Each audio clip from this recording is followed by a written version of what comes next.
This call is now being recorded. This call is now taking notes. Spine सीधी 3 बार ओम का उच्चारण, उसके बाद प्रार्थना। ओम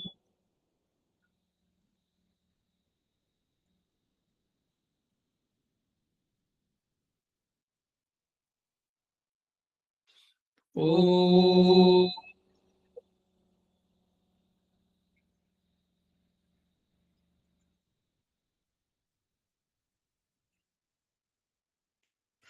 ओम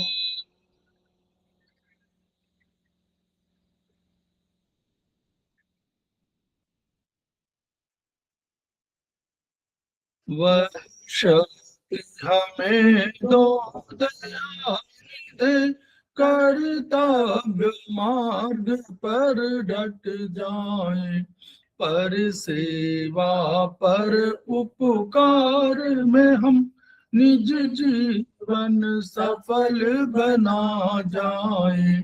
वह शक्ति हमें दो दया निधे, कर्तव्य मार्ग पर डट जाए।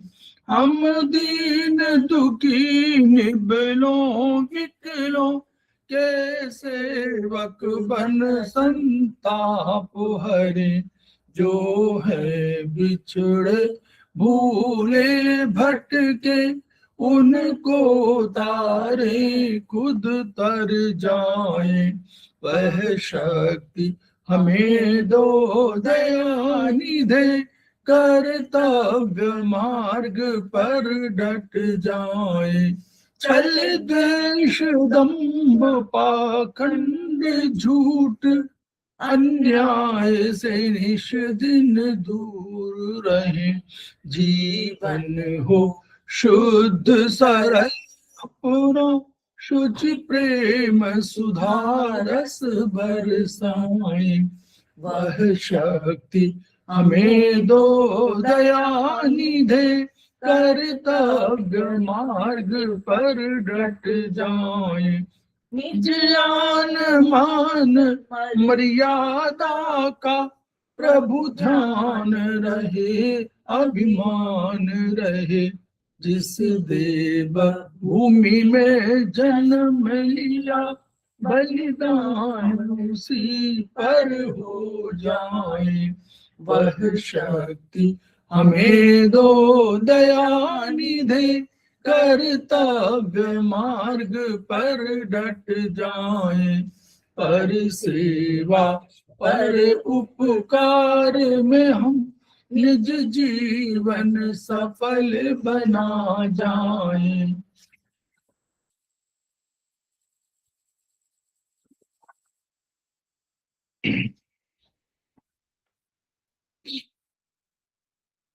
समवायी क्लासेस में आप सभी का स्वागत है। हमारे बीच में श्रीमती वर्षा श्रीवास्तव, उपाध्यक्ष समवायी फाउंडेशन उपस्थित है, उनका स्वागत है। हमारे बीच में नीतू जैन जी उपस्थित है, समवायी फाउंडेशन के प्रमोटर हैं और आज की फैकल्टी है, उनका स्वागत है। हमारे बीच में रीता गांधी जी उपस्थित हैं, सीनियर थेरेपिस्ट हैं, उनका स्वागत है। हम लोग उनका भी स्वागत कर रहे हैं जो अभी इस क्लास को ज्वाइन करेंगे, और उनका भी स्वागत कर रहे हैं जो वीडियो के माध्यम से इसे देखेंगे और सुनेंगे। हम लोग समवायी फाउंडेशन के सदस्य हैं और हम लोग एक्यूप्रेशर शोध प्रशिक्षण एवं प्रयागराज से संबद्ध।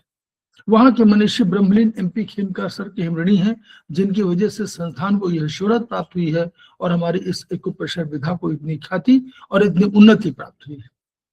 खेमका सर के कुछ सपने हैं, खेमका सर के कुछ मोटो है। उनका मोटो है each one reach one, each one treat one, each one teach one. इसी को आपके माध्यम से जन जन जागरण अभियान के तहत सारे संसार में फैलाने का हमारा सपना है, और हमें विश्वास है कि विधा जो अपेक्षाकृत कम खर्चीली है, उसका लाभ केवल आपको ही नहीं मिलेगा, आपके घर परिवार पास पड़ोस इष्ट मित्र बांधवों को ही नहीं मिलेगा, वरन समस्त पीड़ित मानवता को मिलेगा। इसी विचार के साथ हम लोग आज की क्लास की शुरुआत करने जा रहे हैं। तो हम लोग अभी चर्चा कर रहे थे जो सिंगल पॉइंट ट्रीटमेंट है। खेमका सर की किताबें हैं, लगभग 16 किताबें हैं टोटल, लेकिन उन्होंने नॉर्मली 9 या 10 किताबें उनके द्वारा लिखी गई थी। बाद में संस्थान ने इसको आगे उनको इस परंपरा को किया और आगे लागू किया और किताबें और हुई। तो अब लगभग 16 किताबें हैं ट्रीटाइज जो 1 पॉइंट सिंगल पॉइंट है 1 पॉइंट ट्रीटमेंट की। हम लोग उसी पर चर्चा कर रहे हैं और हम लोग इसको कोशिश करेंगे कि हम लोग 30 दिसंबर तक इसको जितना हमारा हो सकता है करेंगे। फिर हम लोग आगे अपने करिकुलम का जो स्पेशली कुछ पॉइंट्स हैं वो हम लोग स्पेशल क्लासेस में हमेशा देते रहेंगे। स्पेशल क्लासेस हमारी ओपन क्लासेस रहेंगी, ये हमेशा रहेंगी, ये फ्री क्लासेस होंगी और ये सबके लिए सुलभ होंगी। समवायी शिक्षा जो हमारा ग्रुप है उसी से ये जारी होंगी, जो उसके मेंबर्स हैं उसको देख सकते हैं। ये लगभग हम शनिवार हम लोग रविवार और मंडे कोशिश करेंगे कि संडे और मंडे को इस क्लासेस को जरूर हम लोग चलाएं, और दिनों में जहां आवश्यकता पड़ेगी वहां हम कोशिश करेंगे चलाएंगे। ये हम लोगों का पहले से प्लान था। पिछली बार हम लोगों ने इस क्लासेस को बढ़ा दिया था, लास्ट के दिनों में हम लोगों ने इस क्लासेस को और अन्य दिनों में भी स्प्लिट कर दिया था। तो हम लोग पुनः नीतू जैन का स्वागत करते हैं और आज हम लोग single point treatment part 3 volume 3 पर हम लोग चर्चा करेंगे। ये डॉक्टर वॉल के उस पर बेस होगी। तो ये है वैसे कोर्स में है, ये सेमेस्टर 3 के कोर्स में है। इसके बाद की किताबें शायद कोर्स में नहीं रखी गई हैं, तो हम लोग इसको जो जितना हम लोग पास अवेलेबल है हम लोग कोशिश करते हैं कि इसको हम लोग आपको दे दें। Thank you sir. तो प्रथम सर को प्रणाम करते हुए सभी साथियों का क्लास में स्वागत। जी सर, शेयर हो गया। तो आज जैसा कि सर ने बताया हम हमारा ये 1 पॉइंट ट्रीटमेंट बुक नंबर 3 जो डॉक्टर वॉल की इलेक्ट्रो एक्यूप्रेशर की बुक है उस पर हम थोड़ा सा चर्चा करेंगे। तो हमारा सबसे फर्स्ट इसमें है एनीमिया, जिसके बारे में हम कई बार चर्चा कर चुके हैं। एनीमिया के लिए हम जानते हैं आयुर्वेद में सर ने बताया finger number 3 9th spiral, finger number 4 0 spiral और 3 4 टोन 5 सेडेट। ये हमारे पास पॉइंट है ही। और इसके अलावा sp3 k3 lu9 h7 gb39 ये टोन करके भी हम कर सकते हैं। डॉक्टर वॉल ने इसमें एक एक्स्ट्रा पॉइंट ऐड किया है ly13। तो LY13 अगर सेडेट करते हैं तो हमें बहुत अच्छा इसमें इसको हमारे इससे रिजल्ट बहुत अच्छे मिलते हैं। नेक्स्ट है हमारा एब्डोमिनल वेन, पेट की शिराएं। अगर पेट की शिराएं अवरुद्ध हो जाती हैं, अगर कहीं ना कहीं उसमें ऑब्स्ट्रक्शन हो जाता है तो बहुत ज्यादा दर्द होता है और ऐसा लगता है कि पेट पर नीला मकड़ी के जैसा जाल बन गया है। तो हम उसके लिए FT33 हमारा पॉइंट है। सारे पॉइंट डॉक्टर वॉल के हैं, तो हम इसे टोन करके ट्रीट करेंगे। नेक्स्ट पॉइंट है हमारा आर्म्स लिम्फ कंजेशन।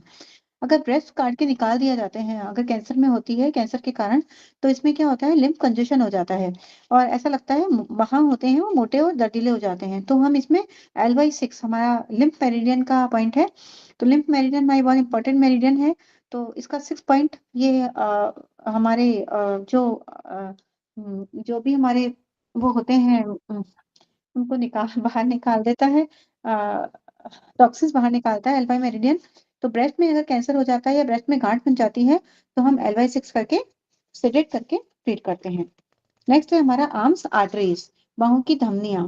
बाहों की धमनियों में अगर अवरोध हो जाता है तो हमारा जो ब्लड होता है, जो प्योर ब्लड होता है, वो हार्ट से क्योंकि ब्लॉकेज हो गया तो हमारे आर्म में नहीं पहुंच पाता है, तो इसमें पेन होने लगता है। तो हम यहाँ पर LU7 को टोन करते हैं। LU7 should be sedate at the time of arterial sclerotic pain in the arm. LU7 should be toned in the intervening period। अगर ये थिकनिंग ऑफ आर्टरी वॉल हो जाती है तो हम इसको यहाँ पर सेडेट करेंगे और यहाँ पर हम एक्यूट दशा में हमेशा हमको ये मानना पड़ेगा जब कोई बीमारी आती है तो एक्यूट है, उसमें एनर्जी बढ़ी होती है, तो उस समय हमको उस पीरियड में हम लोगों को LU7 को हमेशा सेडेट करना है।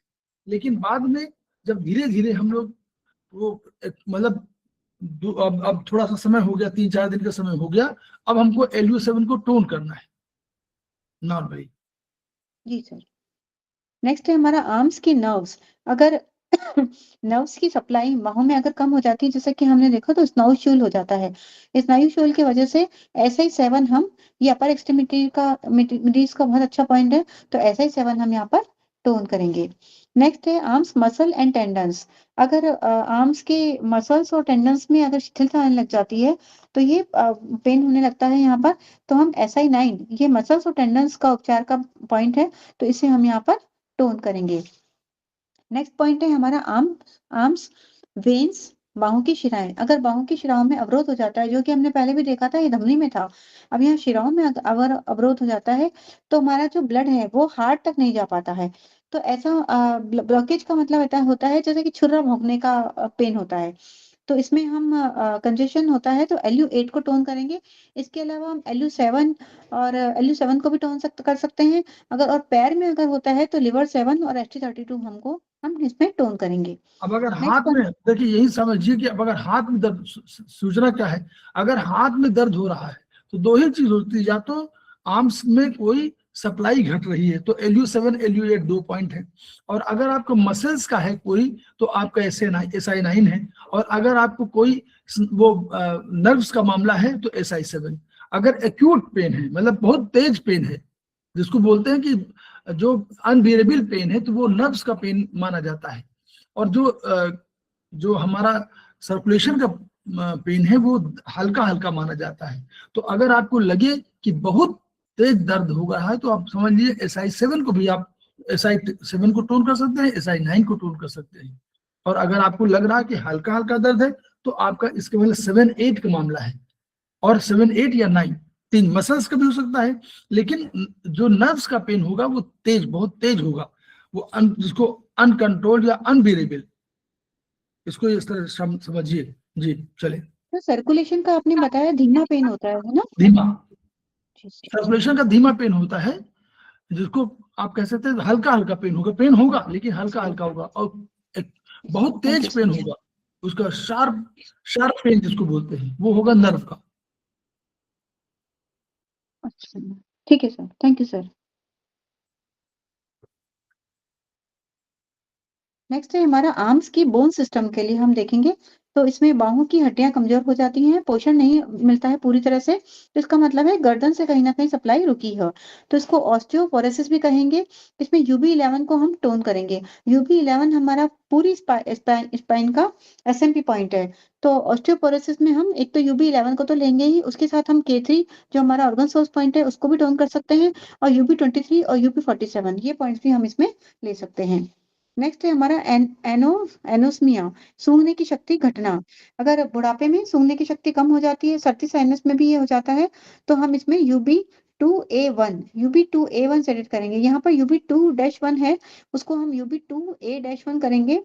तो UB2A-1 ये ऑल्फैक्टरी नर्व्स का भी पॉइंट होता है। इसके साथ हम ND3, ND3A, ND4 और ND1B ये पॉइंट्स भी हम इसमें ऐड कर सकते हैं। ये हमारा नर्व डिजेनरेशन के पॉइंट है, ये भी हम ऐड कर सकते हैं। एलर्जी, एलर्जी कहीं पर भी हो, किसी भी दवा से ठीक नहीं होता है, तो ये हमारा SCMP पॉइंट है।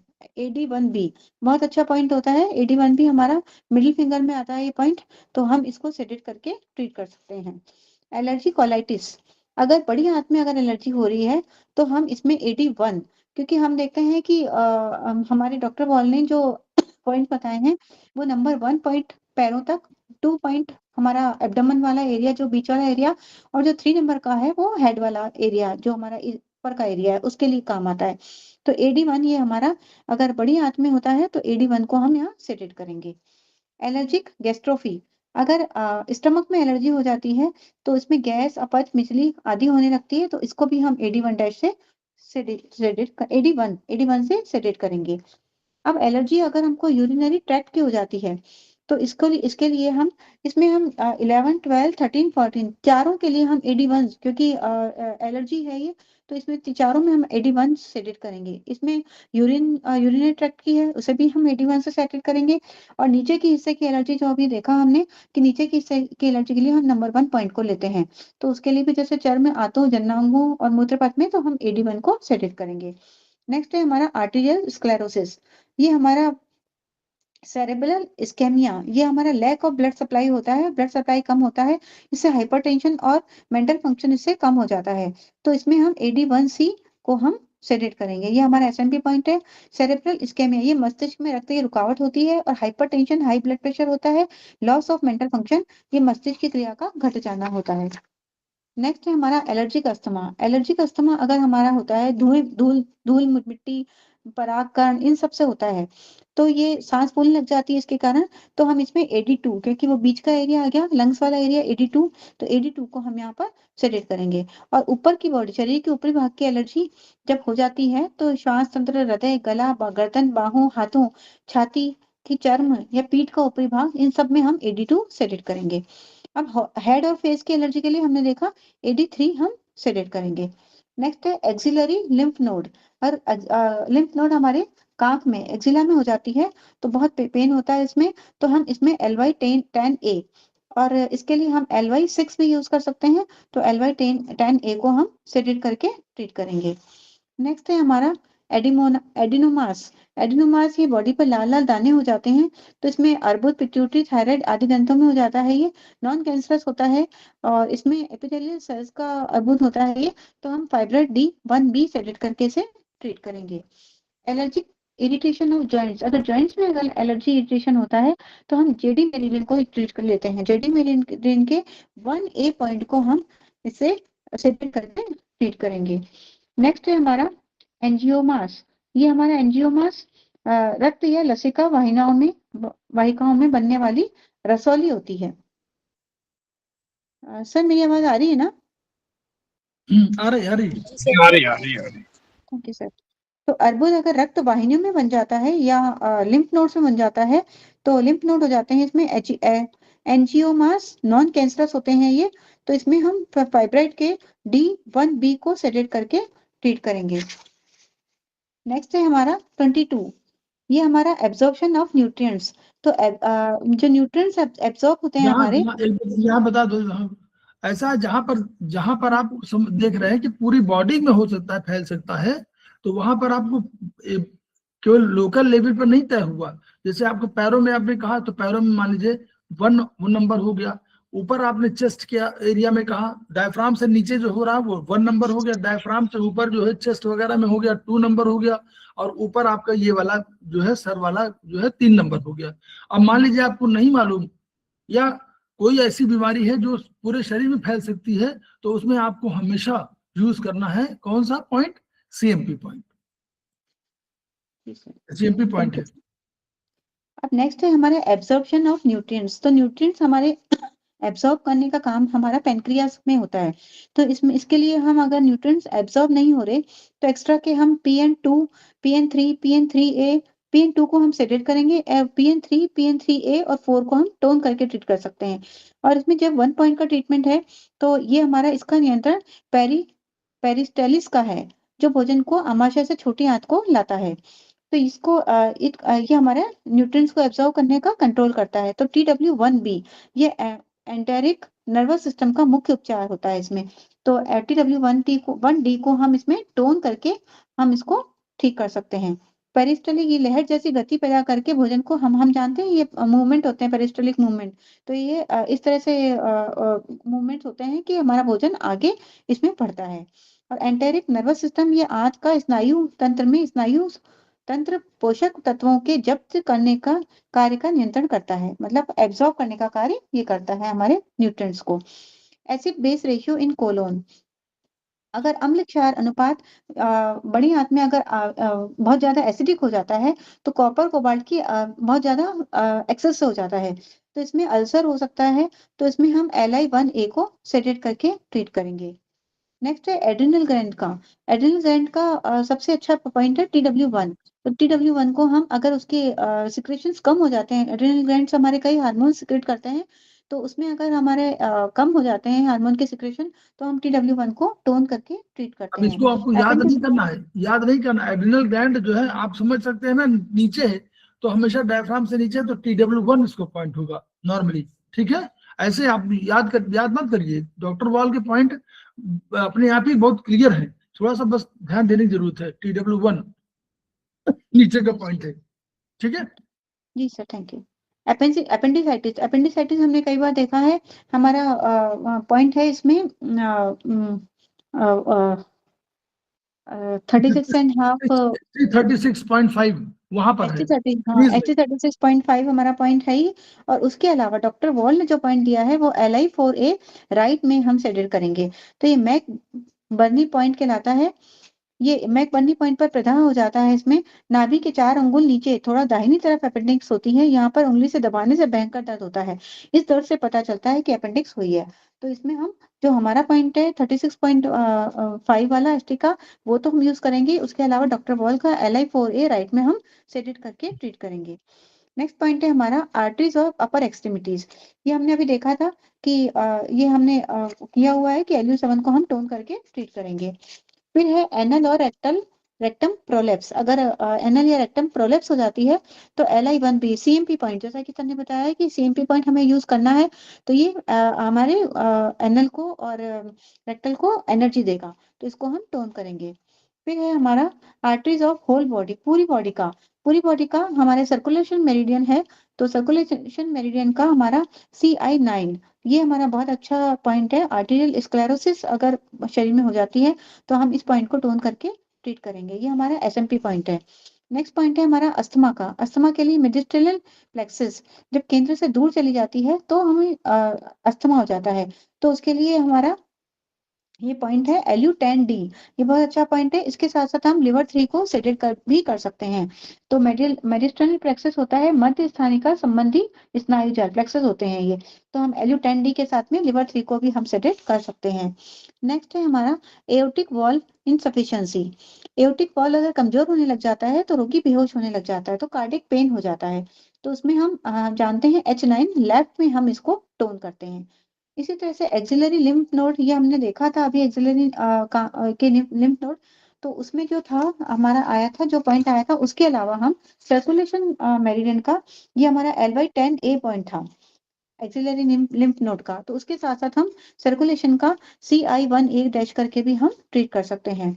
नेक्स्ट है abnormal increase in red blood cells. अगर बहुत ज्यादा रेड ब्लड सेल बढ़ जाते हैं तो इसका मतलब है जो हमारे छानने का काम ठीक से नहीं हो पाता है। लाल रक्त कण असामान्य रूप से जब बढ़ जाते हैं तो एक हम सेकंड SP3 को एक सेकंड एक से सेकंड जी सर। ये पता नहीं क्या इसमें हो जाता है, बीच बीच में डबल करने लगता है।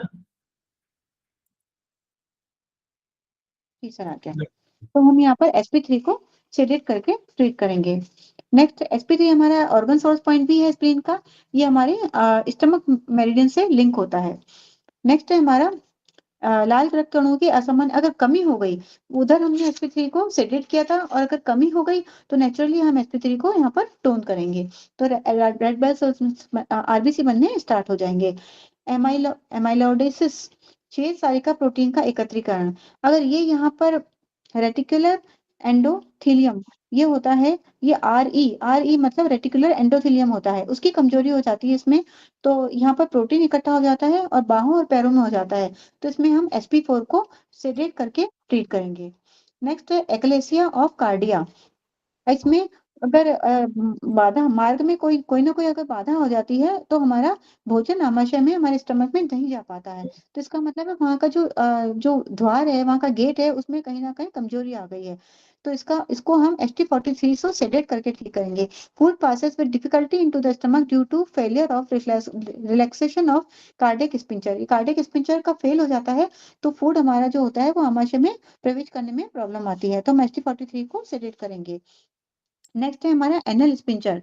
एनल स्पिंचर अगर खुला रह जाता है तो पेशेंट जो होता है वो रोक नहीं पाता है, स्टूल को नहीं रोक पाता है। तो हम K4 को यहाँ पर टोन करेंगे, मतलब वहां पर एनर्जी कम हो गई है। और अगर बंद हो जाता है तो वो बहुत ज्यादा उसको कॉन्स्टिपेशन हो जाता है। तो इसका मतलब एनर्जी ज्यादा हो गई है, तो हम वहां पर K4 को हम सेडेट करेंगे। नेक्स्ट पॉइंट है हमारा एनल फिशर। गुदा का नासूर जब हो जाता है, अगर गुदा में नासूर हो जाए तो यहाँ पर जलन हो जाती है, इन्फ्लामेशन हो जाता है, बस जैसे सिक्रेशन होने लगता है। तो यहाँ पर हम K5 को सेडेट करके ट्रीट करेंगे। नेक्स्ट 38 है हमारा ब्रेन ट्यूमर। ब्रेन ट्यूमर हमारा ब्लड क्लॉट हो जाता है ये, तो इसमें मस्तिष्क में ट्यूमर बन जाता है, तो इसमें पेरेन्काइमल एपिथेलियल डिजनरेशन हो जाता है।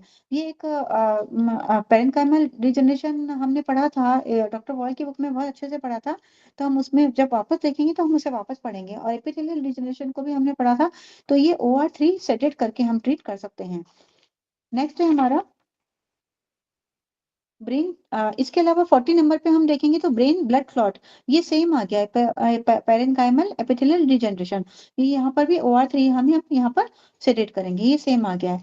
ब्रेन डिजनरेशन, अगर ब्रेन डिजनरेशन हो रहा है, बुढ़ापा व्यक्ति को आ रहा है, तो इसमें हम नर्व डिजनरेशन की 3 नंबर को हम टोन करेंगे। ये इसमें मस्तिष्क है, क्योंकि ब्रेन गवर्निंग वेसल का भी पॉइंट बहुत इंपॉर्टेंट है जो हम लोगों ने पढ़ा था ना, जीवी क्या, जीवी 23 23 वन ए पढ़ा क्या, गवर्निंग वेसल,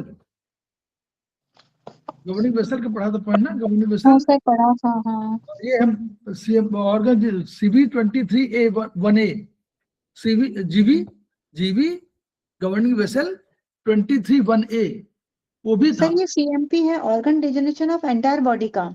हाँ, वो ब्रेन का, एंटायर बॉडी का है, वही कह रहे हैं एंटायर बॉडी का है। तो यानी एंटायर बॉडी का मतलब ब्रेन रिजनरेशन, माने कोई भी पूरी बॉडी में कहीं भी हो रहा है तो आप उसको पॉइंट को भी यूज कर सकते हैं। ठीक है जी सर, थैंक यू। नेक्स्ट 41 पर हम आते हैं brain cancer.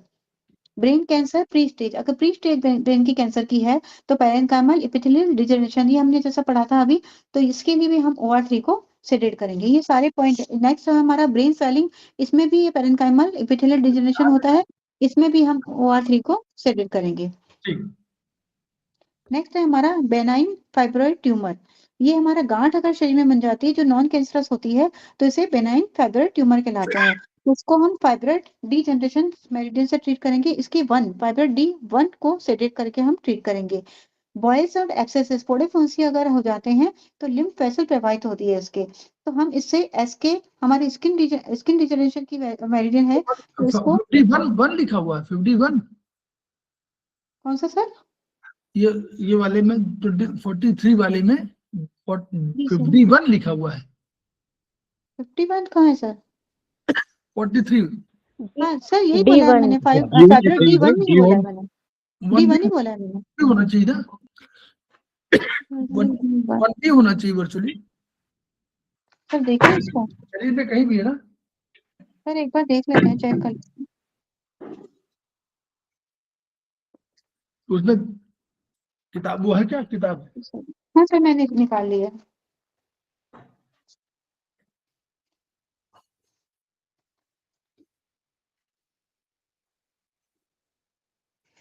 Sir fibroid D1 में तो लिखा है पेट और तलपेट में गांठें हैं और कड़ापन।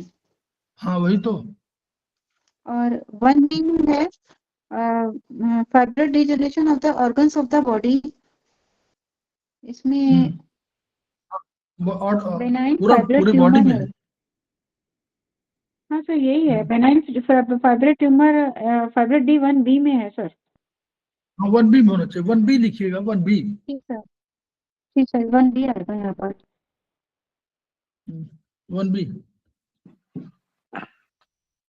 क्योंकि वो जब भी बॉडी की पूरी बॉडी का आए तो हम CMP पॉइंट, अदरवाइज आपको जो है। जी सर। तो बॉयज फोड़े फुंसियों के लिए हम स्किन के 1-1 पॉइंट को सेलेक्ट करेंगे। नेक्स्ट है हमारा bleeding in the gastro intestinal tract. तो अगर पाचन पथ में, किसी भी पूरे पाचन पथ में कहीं पर भी अल्सर या रगड़ आने लगे, तो ये ओमेंटम का हमारा मास्टर पॉइंट है, तो इसे हम Li3A, तो Li3A को हम टोन करेंगे। ये सीरीज कोटिंग यहाँ की हट जाती है, तो Li3A को हम टोन करके ट्रीट करेंगे। नेक्स्ट है ब्लीडिंग। ब्लीडिंग के लिए SP6 हमारा बहुत अच्छा पॉइंट है। तो ब्लीडिंग कहीं हो रहा है तो उसके अलावा तो इसमें भी SP6 ही लिखा है डॉक्टर वॉल में। तो ब्लीडिंग के लिए माइक्रोस्कोपिक सूक्ष्म रक्तस्राव होने लगे या बहुत ज्यादा होने लगे, तो दोनों के लिए हम SP6 को टोन करेंगे। नेक्स्ट है ब्लड कैंसर की प्री स्टेज, ये पहले आ चुका है, तो इसमें पहले जो पॉइंट था वो ब्लड कैंसर, वो कुछ और था शायद, दूसरा पॉइंट था। दूसरा था, वो कैंसर बोल रहे हैं। ल्यूकेमिया में SI 1। यहाँ पर SI1 को हम सेडेट करेंगे। ल्यूकेमिया, तो बोन मैरो में अगर प्रॉब्लम हो रही है तो SI1 को हम सेडेट करेंगे। ब्रोंकाइटिस अगर हो जाती है तो ब्रोंकाइटिस श्वास नलियों का इन्फ्लामेशन होता है, और एक होता है ब्रोंको एडेंटाइटिस, ये हमारा लिम्फ नोड का इन्फ्लामेशन होता है इसमें। तो ये कैंसर या रुकावट अगर हो जाती है तो LU10A को हम यहाँ पर सेडेट करके ट्रीट करेंगे।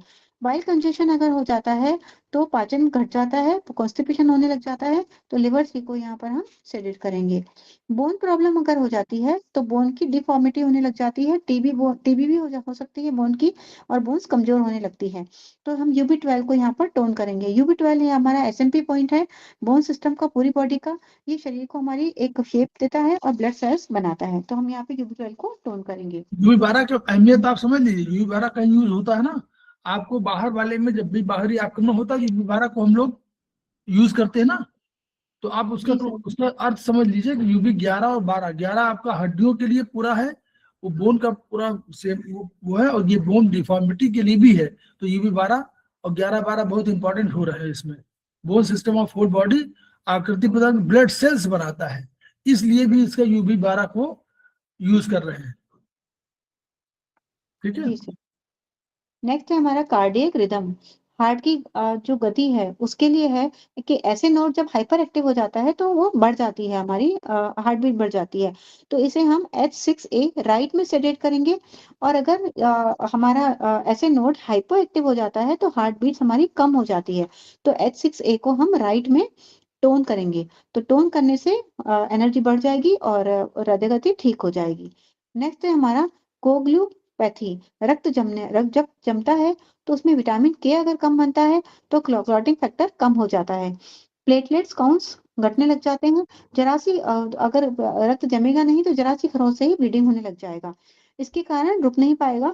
अगर जन्मजात अगर है तो ये हेमोफीलिया कहलाता है। इसके लिए हम SP3A, ये हमारा सबसे अच्छा पॉइंट है। SP3A इसको टोन करके हम रक्त जमने अगर वो प्रॉब्लम होती है तो SP3 को टोन करके हम ट्रीट करेंगे। अगर अब SP3 और SP4 के बीच बिल्कुल बीचों बीच होता है। SP3 बिल्कुल जो है वो कफ जॉइंट पर है, वो पित्त जॉइंट पर है, और ये बिल्कुल नहीं, सॉरी, वो कफ जॉइंट, वो दो जॉइंट है ना, तो कफ जॉइंट में आपका जो है उसके जस्ट नीचे आपका SP3 होगा, और SP4 आपका हो जाएगा ये मर्सल, वो टॉर्सल, मेटाटार्सल में होगा। मेटाटार्सल वाले जो बोन है उसी में पर उसे जस्ट नीचे, और ये दो है, दोनों के बीच में 3A होगा। ये इसको टोन करने से बहुत बढ़िया है। अभी हमने सर्कुलेशन देखा था, आर्म्स पे देखा था, अब सर्कुलेशन ये वायनम में SP1 कहा है ना इस पॉइंट को? हाँ 1 हो जाएगा। हाँ ठीक है सर। 0 1 2 उधर हो जाएगा ना, तो 0 1 2 1 0 1 2 में 1 हो जाएगा, 1 है। अब हम सर्कुलेशन लेग्स में सर्कुलेशन का देखेंगे, तो vascular function of legs and lower part of the body अगर प्रभावित हो जाता है तो LI1A, ये हमारा ट्रीटमेंट पॉइंट है सुपीरियर हाइपोगैस्ट्रिक प्लेक्सस का। It controls the vascular function of the lower part of the body including legs, तो नीचे के पार्ट के लिए ये LI1A अच्छा पॉइंट है, इसे हम टोन करके ट्रीट करेंगे। कोलाइटिस अगर हो जाता है, बड़ी आंत का प्रदाह इसको बोलते हैं, तो अगर ये हो जाता है, बहुत ज्यादा पेन होता है, तो हम LI1C को सेडेट करेंगे, तो ये पेन ठीक हो जाएगा। क्रॉनिक कोलाइटिस अगर बड़ी आंत का हो जाता है तो उसमें हम LI3 को, अब इसमें यहाँ पर क्रॉनिक है तो LI3 को हम टोन करेंगे, और वहां पर अगर कोलाइटिस का एक्यूट हो रहा है तो LI1C को हमने सेडेट किया है। कैंसर ऑफ प्रोस्टेट ग्लैंड, अगर प्रोस्टेट ग्लैंड की कैंसर है तो सर ने इसका एक उपाय आयुर्वेद में हमको उपचार बताया था, राइट थंब 0-1 या 0-2 LVM में 4-5-6 आयुर्वेदिक में ना जी जीरो, सर। उसमें राइट थंब जो है माने हुआ, और हम लोगों को बॉडी को 0 1 0 2 को जोड़ देना है, तो हमको LVM, तो रीजनल लॉन्ग वर्टिकल मेरिडियन को यूज करेंगे। तो यानी हम तो 0 1 को और 0 2 को दोनों को जोड़ देंगे, तो ये 0 1 0 2 पे दोनों लेंगे रीजनल लॉन्ग वर्टिकल मेरिडियन, और उसके बाद 4 5 6 मतलब कोई कफ है उसको नीचे, और 3 3 6 टोन, ये हम लोग यूज करते हैं जी right sir, thumb. 4-5 shaded, 3-6 tone, 0 हाँ, ये टोन 9 सेडेड। जी सर। जब आपको अगर कैंसरस आ जाएगा तो हम लोग उस प्रोटोकॉल को चेंज कर देंगे, 4-5 सेडेड 3-6 टोन की जगह हम लोग 1 जोड़ देंगे, क्योंकि आकाश भी घटाना है, तो मतलब 1-4-5 सेडेड 3-6-8 टोन ये कर देंगे अगर कैंसर है। नॉर्मल आपका प्रोस्टेट ग्रंथि बढ़ी हुई है तो हम लोग 4-5 सेडेड 3-6 टोन करेंगे, और अगर हमको कैंसरस है तो 1-4-5-3-6-8, अगर इससे भी ठीक नहीं होगा तो 2-4-5-7-9 सेडेड 0-1-3-6-8 टोन, इससे भी ठीक नहीं हुआ तो 1 को, जो राइट वाला 1 है उसको लेफ्ट में ले जाएंगे और 1-2-4-5-7-9 सेडेड 0-3-6-8 टोन, 6 और 4 का कॉम्बिनेशन बना देंगे। ये 3 उसके प्रोटोकॉल के हैं, हमेशा के लिए समझ लीजिए। किसी भी उसके कैंसरस का कहीं हो तो पहले 1-4-5 सेडेड 3-6-8 टोन पहला, दूसरा 2-4-5-7-9 सेडेड 0-1-3-6-8 टोन, फिर तीसरा 1 को, जो राइट वाला 1 है उसको लेफ्ट में ले जाइए 1-2-4-5-7-9 सेडेड 0-3-6-8 टोन, 6-4 का कॉम्बिनेशन। ठीक, ये 3 प्रोटोकॉल है। चलिए, जी सर। अगर इसमें हम डीप लिम्फ अगर प्रभावित हो रहा है तो OR1 को सेलेक्ट करेंगे, और OR1B पर भी हम मेथी लगाकर कर सकते हैं, क्योंकि वो हमारा CMP पॉइंट है। नेक्स्ट है कैंसर ऑफ रेक्टम। रेक्टम में अगर कैंसर होता है तो उसके लिए भी हम OR1 को सेलेक्ट करेंगे। नीचे का आ गया ये, तो हम इसमें भी OR1 को सेलेक्ट करेंगे। सर्वाइकल जॉइंट्स होता है तो सर्वाइकल हमारा बीच का हो गया, तो इसको हम जेडी मेरिडियन लेंगे इसमें। तो जेडी, इसमें क्या होता है, सर्वाइकल जॉइंट्स में डिजनरेशन होने लग जाता है, हाथ पांव कमजोर हो जाते हैं, तो JD2 को हम टोन करेंगे। नेक्स्ट देखिए है सर्वाइकल। जेडी में आप पढ़ लीजिएगा, उसमें सर्वाइकल का जो C1 C2 मतलब C4 तक शायद होता है, तो C4 तक ऊपर माना जाता है JD3 में, और C4 के बाद नीचे वाला जितना है वो आपको माना जाता है इसमें JD2 में। ठीक है, ये पढ़िएगा, उसमें मतलब देख लो, अगर आप देखिए तुरंत इसमें जेडी में थोड़ा सा ये थोड़ा सा जेडी में थोड़ा सा वो है सर्वाइकल के लिए स्पेशली।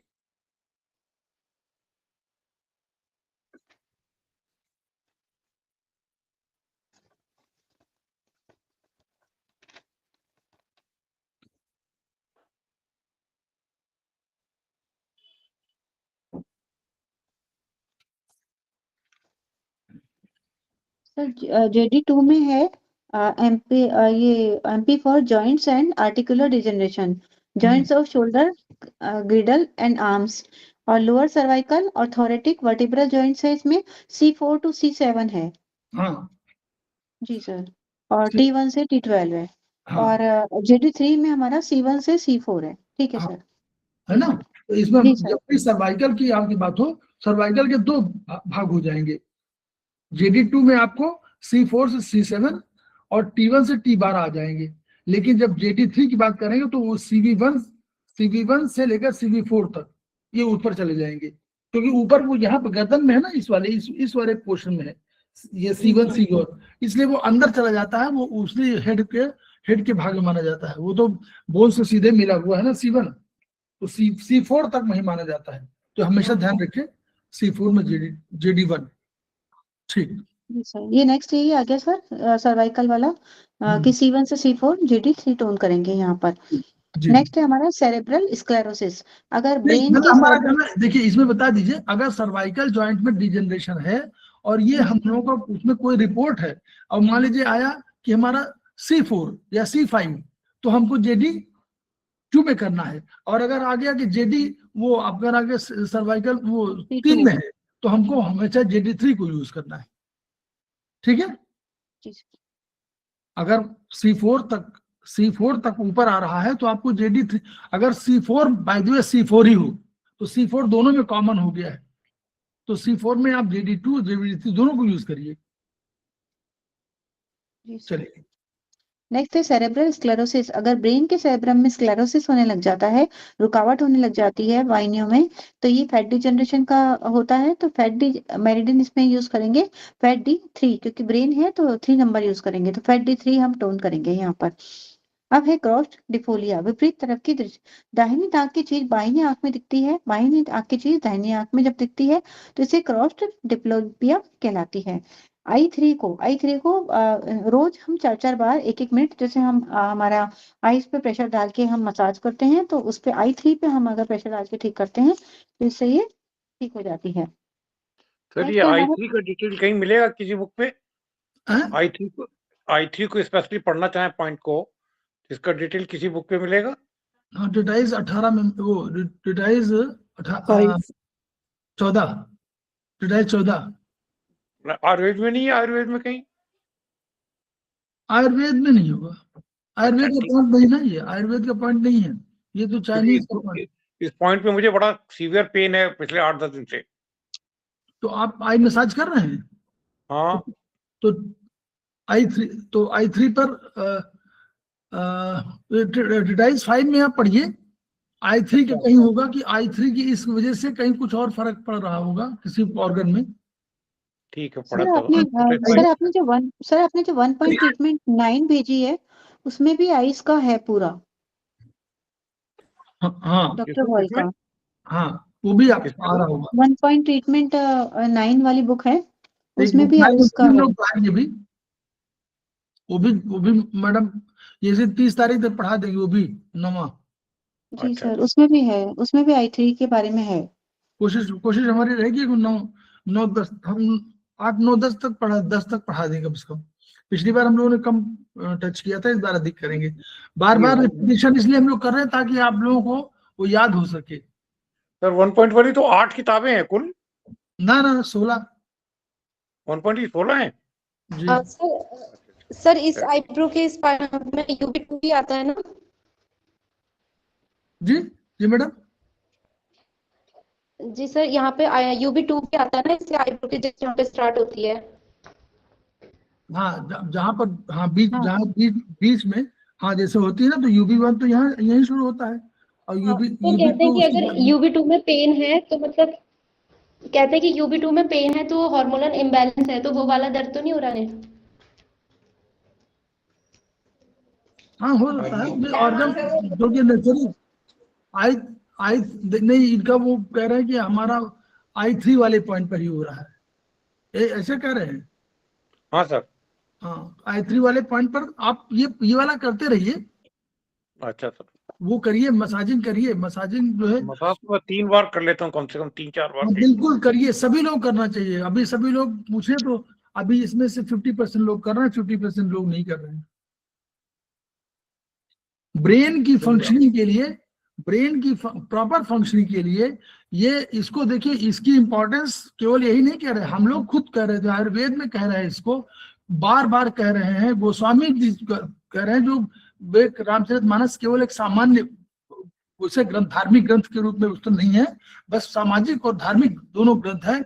इंद्रिय द्वार झरोखा नाना, तहाँ तहाँ सुर बैठे कर थाना, और आवत देखत विषय बयारी, ते हट दे ही कपाट उघारी। ये जितने ये आंख कान नाक कान है, इन सबकी मसाजिंग कहीं ना कहीं आपको करनी चाहिए, सबको करना चाहिए, सबको। कोई ऐसा नहीं कि और एक दिन नहीं। आप कान की देखिए, हाइपोथैलेमस जो आप वो है हमारा लेफ्ट ब्रेन और राइट ब्रेन का लिंकिंग है, वो इस वाले से, ये जब आप ये मूवमेंट करते हैं तभी क्लियर होता है। ऐसे ये राइट करिए, ये लेफ्ट करिए, तो वो जो फाइबर्स हैं वो दोनों सिंक्रोनाइज होते हैं। तो लेफ्ट ब्रेन राइट ब्रेन से रिएक्ट करता है, इंटरेक्ट करता है, बातचीत करता है, कम्युनिकेट करता है। अब उसको कम्युनिकेट कर, वो भी सब में हमारे पास प्राण है, हम लोग मानते हैं सब में प्राण है, आयुर्वेद मानता है, ये भी मानते हैं, और मॉडर्न साइंस मानती है, सब में प्राण है। सेल है ना, सेल कंप्लीट है अपने आप में है। तो जब सेल से बना हुआ है, कंप्लीट है, और हम कह रहे हैं उसमें आत्मा है, तो उनको कम्युनिकेट करेंगे ना, तो कम्युनिकेशन, उनकी अपनी भाषा हो सकती है, हम भाषा नहीं पहचानते। अगर मान लीजिए मैं भी आपसे बात करने लगूं, अब मान लीजिए श्रवण जी जो है कुछ और भाषा बोलते हो, पश्तो बोलते हो, मुझे पश्तो नहीं मालूम और उनको हिंदी न मालूम हो, तो हम कम्युनिकेट नहीं कर पाएंगे ना। तो कम्युनिकेट करने की भाषा उनकी अपनी भाषा होगी। तो जब ये आप ये करेंगे तो वो मूवमेंट वहां पर, उस मूवमेंट से आपको तय होगा। आप जिनका थोड़ा सा ब्रेन वो होगा, वो दोनों नहीं कर पाएंगे एक साथ, वो यूं कर सकते हैं, यूं करना अलग चीज है। ये तो केवल एक ब्रेन के, इस ब्रेन को स्टिमुलेट करना है, इस ब्रेन को स्टिमुलेट करना है। अगर दोनों को आप यूं कर पा रहे हैं, इसका मतलब कि वो दोनों वो इंटरेक्ट कर रहे हैं, कम्युनिकेट कर रहे हैं। तो ये सब सारे, ये भी करिए, कान वाला ये करिए, TW वगैरह सब पूरा हो जाएगा। ये आपका कान वाला करिए, नाक वाला करिए, यहाँ पर आपका SVB 3 पॉइंट है, ये सब आपका टॉक्सिन ऊपर से ब्रेन से निकाल के नीचे कैवर्नस साइनस वगैरह सबको ठीक करेगा। आई मतलब आई वाला जो सिंपल है, कुछ करना नहीं है, आपको केवल ऐसे दबा देना है, हल्का सा ऑयल लगा लीजिए ताकि बहुत स्किन सूखी ना हो, और उससे जो है दोनों को ऐसे पकड़ के ये करते रहिए, और 10 बार इधर 10 बार इधर, और 3 अगर 2-3 बार आप जैसे श्रवण जी कर रहे हैं, आप देखिएगा इम्प्रूवमेंट, आप देखिएगा। इम्प्रूवमेंट तो है सर। मेरे बहुत पहले कह रहा था ना कि ब्रेन फॉग जैसी शिकायत है, और वो धीरे धीरे उसमें काफी इम्प्रूवमेंट आ गया है। और 15-20 दिन 25 दिन जब करेंगे तो आपको और इम्प्रूवमेंट दिखेगा। नहीं, ये तो मैं करीब करीब कर रहा हूँ 4-5 महीने से सर। बिल्कुल, और बता रहे हैं हम भी तो कर रहे हैं, हम तो 3-4 साल से कर रहे हैं इसको, 4 साल हो गया। मैंने तो वीडियो देखा फिर करना शुरू किया। हाँ, और कंटिन्यूअस कर रहे हैं, मतलब ऐसा नहीं है कि एक आध दिन अगर छूट गया होगा तो बात दूसरी है, अदरवाइज सवेरे के मॉर्निंग में उसमें ये शामिल हो गया है। तो इससे क्या होता है, अब ये पहले उतना नहीं होता था, पहले कभी ये हो जाता था, अब पूरा यूं हो जाता है, यूं करके यूं।